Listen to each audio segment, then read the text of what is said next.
Hello, അപ്പോൾ ഞാനിന്ന് എൻ്റെ വീട്ടിലോട്ടൊന്ന് പോവുകയാണേ.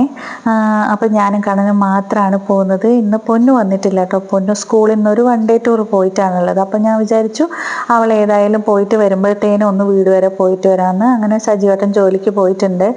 അപ്പോൾ വീടിൻ്റെ അടുത്ത് നിന്ന്, നമ്മുടെ വീടിൻ്റെ അടുത്ത് നിന്ന് നേരിട്ടൊരു ബസ് ഉണ്ട് കേട്ടോ, പാലാഴി. അപ്പോൾ അതിന് ആണ് ഞാൻ വന്നിട്ടുള്ളത്. അത് നേരെ നമ്മുടെ ഊവപ്പള്ളി ബസ് സ്റ്റോപ്പിൻ്റെ അടുത്ത് അവിടെ വന്ന് ഇറക്കും. അപ്പോൾ ഞാൻ വിചാരിച്ചു അതിന് വരാമെന്ന്. കാരണം ഞാൻ ഉരുവച്ചാൽ വഴിയാണ് പോകുന്നതെങ്കിൽ 2-3 ബസ് കയറി ഇറങ്ങണം കേട്ടോ. അപ്പോൾ അതുകൊണ്ട് ഞാൻ വിചാരിച്ചു എന്തായാലും അങ്ങനെ പോകാൻ വയ്യ. കണ്ണനെയും കൊണ്ട് പോകുമ്പം നേരിട്ട് ഇവിടെ വന്ന് ഇറങ്ങാൻ പറ്റുന്നതാണല്ലോ കുറച്ചുകൂടെ ഭേദം എന്ന് വിചാരിച്ചു. അങ്ങനെ ഞങ്ങൾ ഊവാപ്പള്ളി എത്തിയിട്ടോ. അപ്പോൾ പരിചയമുള്ള ആൾക്കാരെയൊക്കെ കണ്ടു, വർത്താനൊക്കെ പറഞ്ഞു. പിന്നെ സാധനമൊക്കെ വാങ്ങിച്ചിട്ട് ഇനി നേരെ വീട്ടിലേക്ക് പോവാണ് കേട്ടോ. അപ്പോൾ ഏട്ടൻ്റെ മോളിങ്ങനെ വിളിച്ചുകൊണ്ടിരിക്കുന്നുണ്ട്, എവിടെ എത്തിയും ചോദിച്ചുകൊണ്ടിരിക്കുക. അവളിങ്ങനെ കാത്തിരിക്കുകയാണ്. എനിക്ക് ഇവിടെ എത്തിയപ്പോൾ ഭയങ്കര സന്തോഷം തോന്നിയിട്ടോ. നമ്മുടെ കല്യാണം കഴിഞ്ഞ് എത്രയോ വർഷമായിട്ട് നമ്മൾ വേറൊരു നാട്ടിൽ ജീവിക്കുകയാണെങ്കിലും നമ്മുടെ നാട്ടിലേക്ക് വരുമ്പോഴത്തേന് നമുക്കൊരു പ്രത്യേക എനർജി ഉണ്ടാവില്ലേ. അപ്പോൾ ആ ഒരു എനർജി എനിക്കിപ്പോൾ ശരിക്കും കിട്ടുന്നുണ്ട് കേട്ടോ ഇവിടെ വന്ന് ഇറങ്ങിയപ്പോൾ. പിന്നെ ഇതാണ് ഞങ്ങളുടെ ഭജനമഠം. ഇവിടെ വൈകുന്നേരവും രാവിലെ ഇങ്ങനെ പാട്ടൊക്കെ വെക്കൂട്ടോ, ഭക്തിഗാനമൊക്കെ വെച്ചിട്ടുണ്ടാവും. അപ്പോൾ അതൊരു പ്രത്യേക ഫീലാണ്. ഈ വൃശ്ചിക മാസമൊക്കെ ആയിക്കഴിഞ്ഞാൽ പിന്നെ പറയേ വേണ്ട. അങ്ങനെ ഞാൻ പോകുന്ന വഴിയിൽ ഓമനേച്ചിനെ കണ്ടപ്പോൾ അങ്ങോട്ടേക്ക് കയറിയിട്ടാ. അവിടുന്ന് കുറച്ച് നേരം ഓമനേച്ചിൻ്റെ അടുത്ത് വർത്താനൊക്കെ പറഞ്ഞു. ഞാൻ വരുന്ന ടൈമിലൊന്നും ഓമനേച്ചിനെ കാണാറില്ല. പിന്നെ വരുന്ന ടൈമെന്ന് അങ്ങനെയും പറയാൻ പറ്റില്ല. എത്രയോ വർഷങ്ങൾക്ക് ശേഷം ഞാൻ 2 പ്രാവശ്യം ഇപ്പം അടുപ്പിച്ച് വന്നത് വീടിൻ്റെ പണിയൊക്കെ നടക്കുന്നതുകൊണ്ട്. പിന്നെ ഞാൻ അവിടുന്ന് ഓമനേച്ചിൻ്റെ അടുത്ത് വർത്താനൊക്കെ പറഞ്ഞിട്ട് അവിടുന്ന് ഇറങ്ങിയപ്പോഴത്തേന് ഏട്ടൻ്റെ മോള് ഓടി വരുന്നുണ്ടോ. അവളിങ്ങനെ കാത്തു നിൽക്കുക കേട്ടോ. ഞാൻ ബസ്സിലുള്ള സമയത്തൊക്കെ വിളിച്ചുകൊണ്ടിരിക്കുന്നുണ്ടായിരുന്നു എവിടെ എത്തിയെന്ന്. അതെയോ?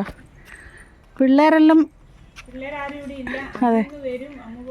ഓ അതെയോ? ആ എങ്ങനെ വരുവാ നേരം? ആ ട്രെയിൻ വരുമോ അല്ലേ? കൂട്ടാൻ പോണ്ടേ? തന്നെ വരുമോ? ആ ശരി. ആ പോട്ടെ എന്നാ. ആ നടക്ക്. പല്ല് വരിച്ചാ? ആരാ വരിച്ചേ? അതന്നെ.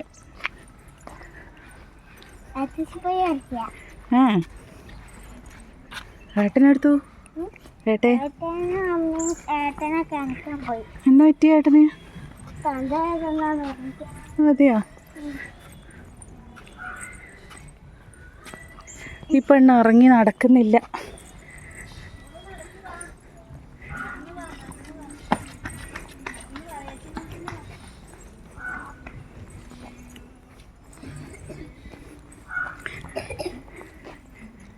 ഇതാരാ ഇത്? ഒരു കുഞ്ഞുമോളുണ്ടാ?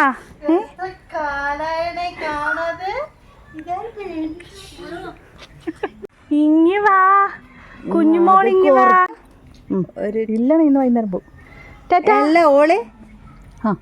ഓള് 1 ഡേ ടൂർ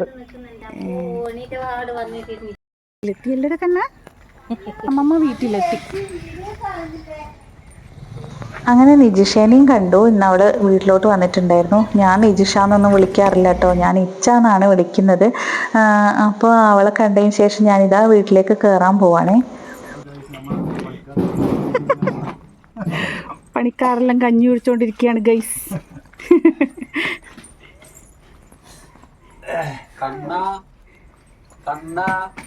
രഞ്ജിത്ത് മാമേ, ഇതാണ് രഞ്ജിത്ത് മാമേ. Bruno Bruno Bruno Bruno അക്കല്ലടാ.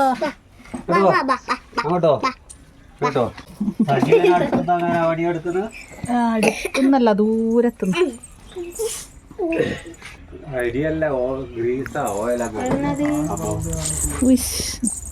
ഇതൊക്കെ അടുത്ത് വന്നിരുന്നിട്ട്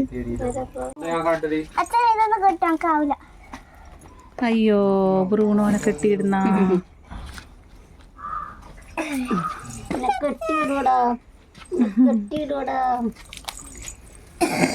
അയ്യോ അതിന്റെ ദയനീയ നോട്ടം നോക്കിയാ. അതിനോട് മുണ്ടിയാല് ചൊറിയാ, മുണ്ടിയാലിങ്ങനെ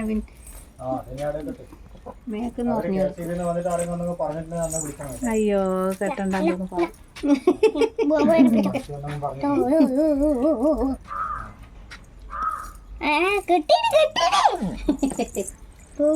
കിട്ടിയാലത് പാവായേ.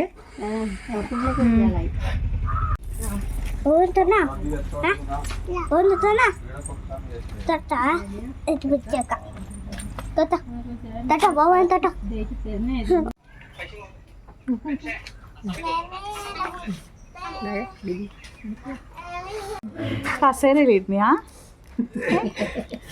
നീ കസേരയിലിരുന്നിയാ?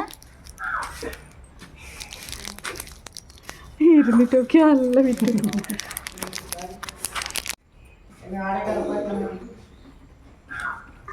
അങ്ങനെ അതൊക്കെ കഴിഞ്ഞപ്പോൾ ഞാനിങ്ങനെ മണി പ്ലാന്റ് വീട്ടിൽ വെക്കുന്നതിനെ കുറിച്ചും വീട്ടിൽ എനിക്ക് കുറച്ച് ചെടികളൊക്കെ ഇങ്ങനെ സെറ്റ് ചെയ്യണം ഇൻഡോർ ആയിട്ട് എന്ന് പറഞ്ഞപ്പോൾ അമ്മ എൻ്റെ അടുത്ത് പറഞ്ഞു ഇവിടെ കുറേ മണി പ്ലാന്റ് ഉണ്ട് എന്ന് പറഞ്ഞിട്ടുണ്ടായിരുന്നു കേട്ടോ. എനിക്കത് ഭയങ്കര ഒരു ഷോക്കായി. കാരണം എന്താന്ന് വെച്ചാൽ ഞാൻ ഇവിടുന്ന് ഇപ്പം എൻ്റെ വീട്ടിൽ നിന്ന് വീട്ടിലേക്ക് പോകുന്ന സമയത്ത് തന്നെ ഞാൻ ഇമ്മയെടുത്ത് പറഞ്ഞു ഇനി പോകുന്ന വഴിയിൽ മണി പ്ലാന്റ് എങ്ങനെ എവിടെയെങ്കിലും കാണുകയാണെങ്കിൽ ഞാൻ അവിടെ വണ്ടി നിർത്തിയിട്ട് അവിടുന്ന് അത് പറിച്ചിട്ട് ഇങ്ങോട്ടേക്ക് വരും എന്നൊക്കെ അങ്ങനെ ഒരു തമാശ രൂപത്തിലാണെങ്കിലും ഞാൻ പറഞ്ഞിട്ടുണ്ടായിരുന്നു. അപ്പൊ ഞാനത് പറഞ്ഞു കഴിഞ്ഞിട്ട് വീട്ടിലെത്തിയപ്പോ അതേ അവസ്ഥ അവിടെ ചെന്നപ്പോ അവിടെ ഉണ്ട് എന്ന് പറഞ്ഞപ്പോ എനിക്ക് ഭയങ്കര സന്തോഷമായി.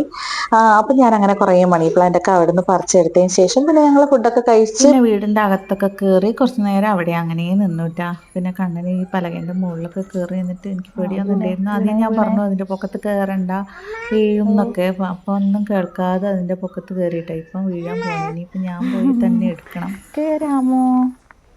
അമ്മ പറഞ്ഞില്ലേ കേറിക്കൂടാന്ന്.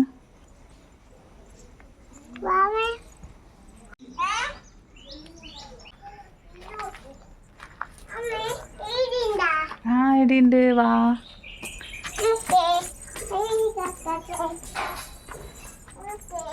അങ്ങ് കയറണ്ട.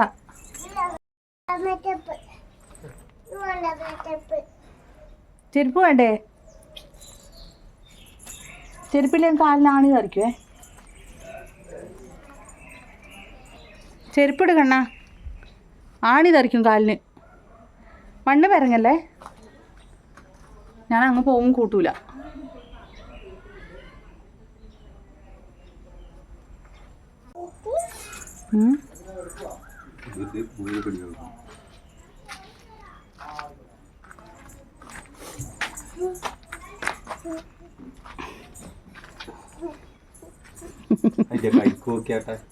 കാലിനെല്ലാം പൊടിയെല്ലാം ഭാരിയിട്ട് അയ്യോ ശരിയെങ്ങനെ ചോറ് തിന്നാ? ചോറ് തിന്നിയാ ഞാൻ പോകുമ്പോൾ കൂട്ടൂല.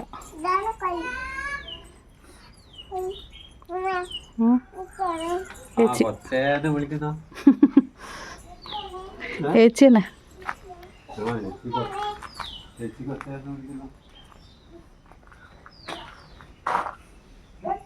അവളെ അമ്മ ചെയ്തിട്ടല്ലോ.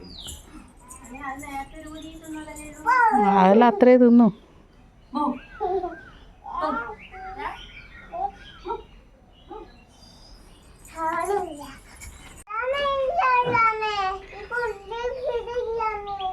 ഇടിയൊന്നും ആരും ഇല്ലേടാ കണ്ണ.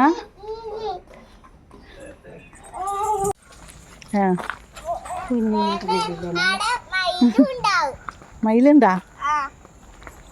നോക്കാം മയിലുണ്ടാവോ. വൈകുന്നേരം വരും.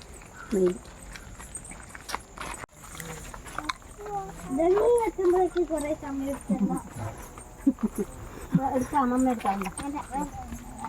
അന്നേരം ഓക്ക് കൈ പിടിച്ച് നടക്കാൻ പറ്റില്ലല്ലോ. ഓ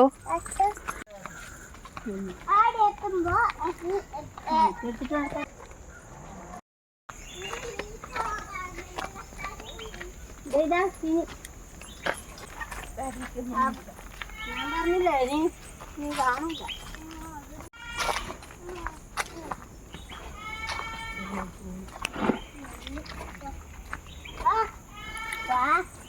കൈ പിടിക്കാൻ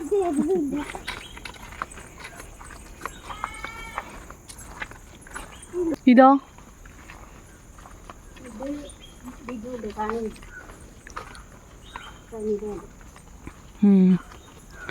അവരൊന്നും എനിക്കറിയില്ല.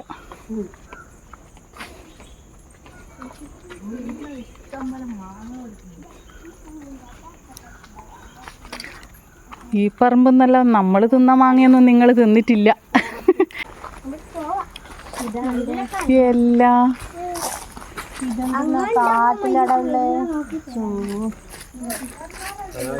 അങ്ങനെ ഞങ്ങൾ ഏട്ടൻ്റെ വീട്ടിലെത്തി. ഇനിയിപ്പോൾ ഇവിടെ കുറച്ച് മണി പ്ലാന്റിൻ്റെ വെറൈറ്റി ഉണ്ട് എന്ന് പറഞ്ഞിട്ടുണ്ടായിരുന്നു കേട്ടോ. അപ്പോൾ ഇനി ഇവിടുന്ന് അതും കൂടെ കൊണ്ടുപോകണം. ഇതുണ്ട്, ആൾക്കാരെ കണ്ടൂടാ. നമ്മൾ ആൾ താമസമൊന്നും അധികം ഇല്ലാത്ത സ്ഥലത്തുനിന്ന് വരുന്നയാ. അതിന് മാത്രം ആൾക്കാരെ കാണുമ്പോൾ ഇങ്ങനെ കളിക്കും.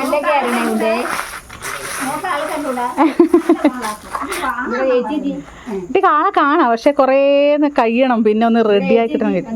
ഇല്ല, ടൂർ പോയി, സ്കൂളിൽ നിന്ന് ടൂർ പോയിനായിരുന്നു. 1 day tour Wayanad. അല്ലെങ്കിൽ എനിക്ക് ഒറ്റക്കെല്ലാം വിടാൻ, നമ്മളൊന്നും ചെല്ലാണ്ട് വിടാൻ ഭയങ്കര മടി. ആ അത് അല്ലേ.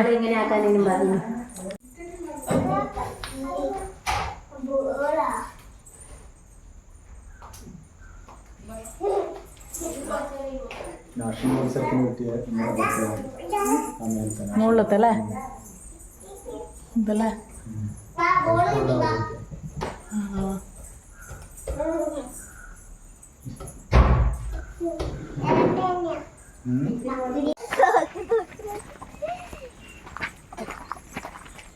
ബസ്സിലെ ഓരോരുത്തർ വേലി പോലെ ആക്കിയിട്ട് അതിൻ്റെ അങ്ങനെ പറിച്ചിട്ട് പിന്നെ പറിച്ചിട്ട് കൊണ്ടുപോയി. മുട്ടി മുട്ടി